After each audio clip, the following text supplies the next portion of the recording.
वाष्प दाब में अवनमन, अवनमन मतलब क्या होता है? कमी। जब किसी शुद्ध विलायक में ना कोई चीज़ मिलावट कर दिया जाता है तो उसका वाष्प दाब हो जाता है कम। वाष्प दाब क्या हो जाएगा? कम।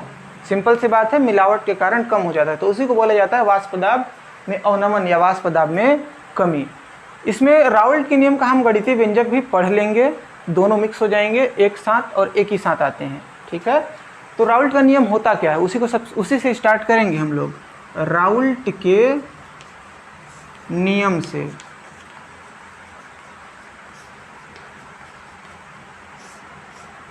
राउल्ट के नियम से क्या होता है? किसी भी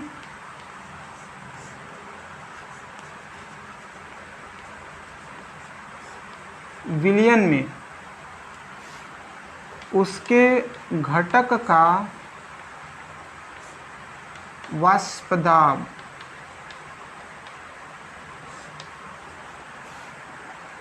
उसके मोल प्रभाज के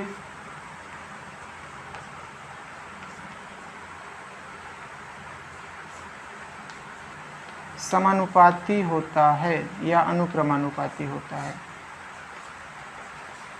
यह सिंपल सा है राउल्ट अंकल का दिया गया बयान। किसी भी विलयन में उसके घटक का वाष्प दाब उसके मोल प्रभाज के समानुपाती होता है। यहाँ पे दो चीज आया, विलयन का वाष्प दाब, विलयन के घटक का वाष्प दाब समानुपाती मोल प्रभाज।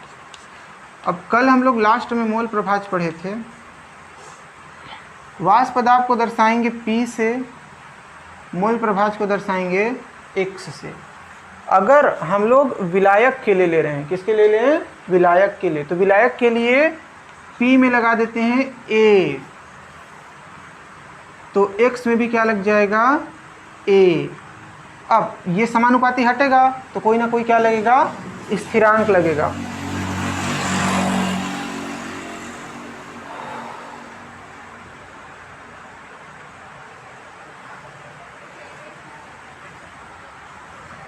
यहाँ से समानुपाती हटाएंगे तो कोई स्थिरांक लगेगा और वो स्थिरांक हो जाएगा K।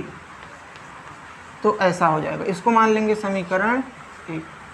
अभी ये जो जिस विलयन के लिए हम लोग पढ़े, क्या हमको पता है कि वो शुद्ध है कि अशुद्ध है कि कैसा है? नहीं पता है, ठीक है। इसकी तुलना करेंगे हम शुद्ध विलयन से।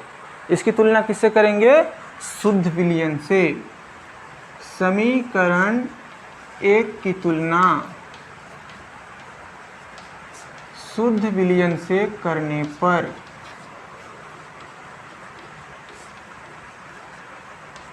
तो किसी भी चीज को शुद्ध करने के लिए क्या किया जाता है? एक बूंद गंगा जल छिड़का जाता है।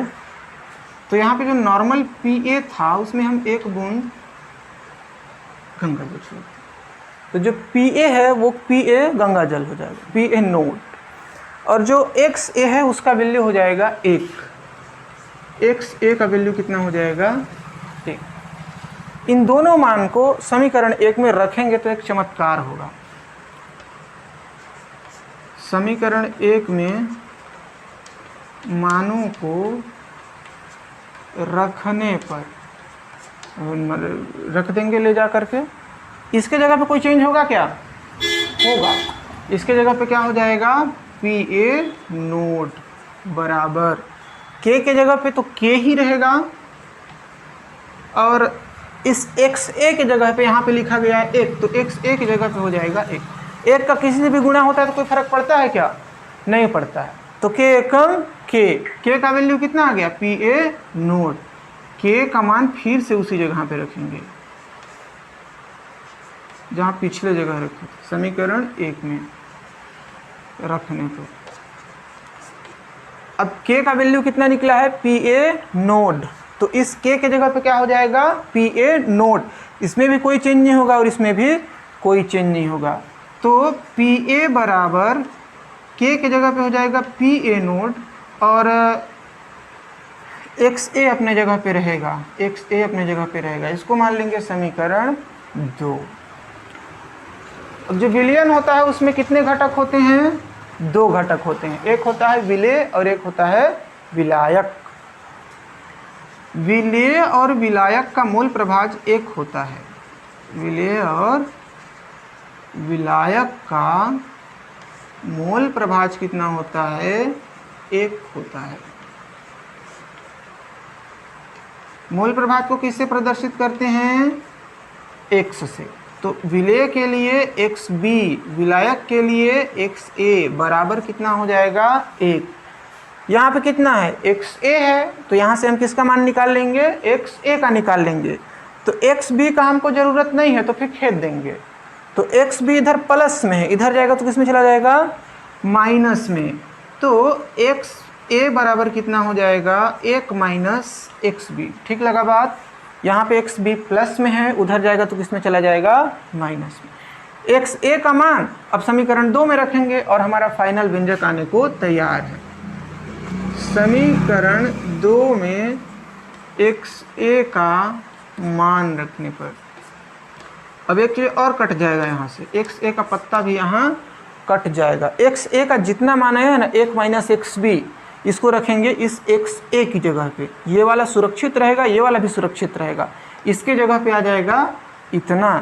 तो pa बराबर pa नोड 1 माइनस xb।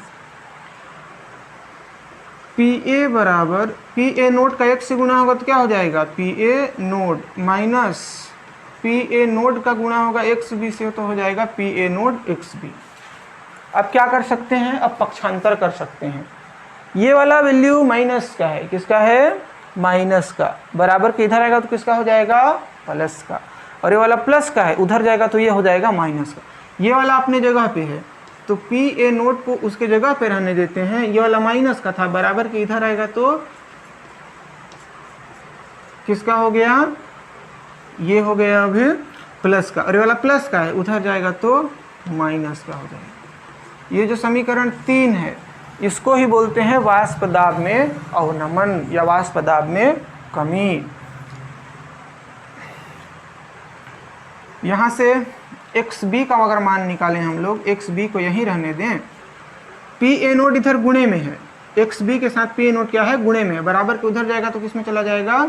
बटे में।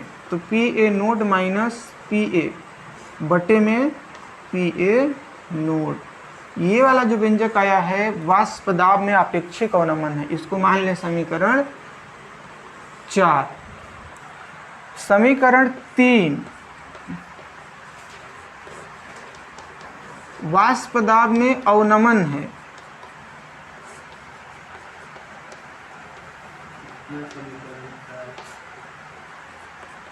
और समीकरण 4 वाष्प दाब में आपेक्षिक अवनमन है।